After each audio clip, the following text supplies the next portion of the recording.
You know what? Sometimes you've just got to wonder just how Scott Morrison does it.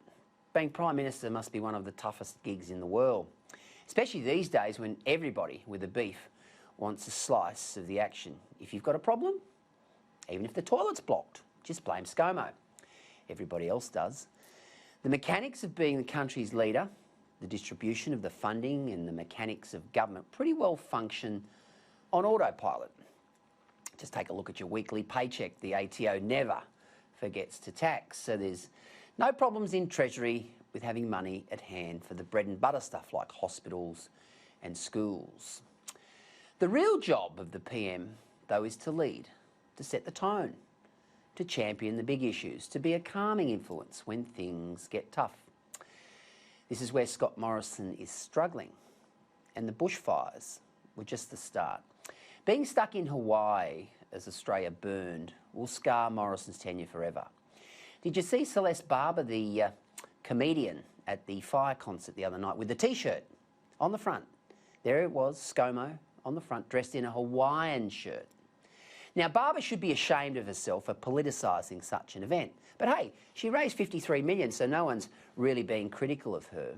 She's basking in that self-indulgence, and why shouldn't she?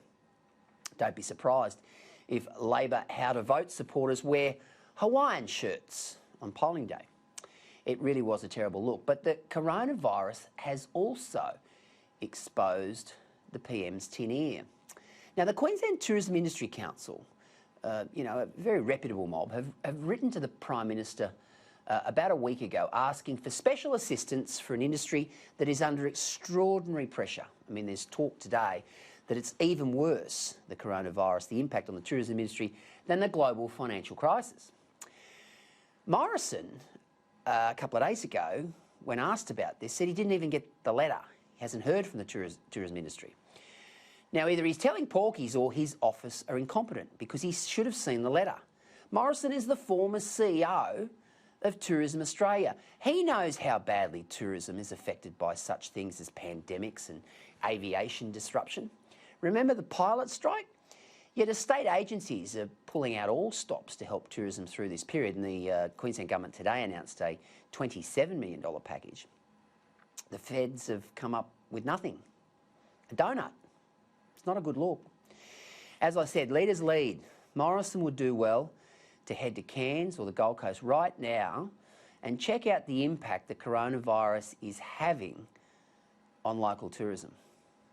And we're all affected by tourism. The baker, the butcher, the candlestick maker. It's time Morrison gave an adequate response to this crisis. It's certainly been a summer of discontent for him, and make no mistake, Australians have long memories.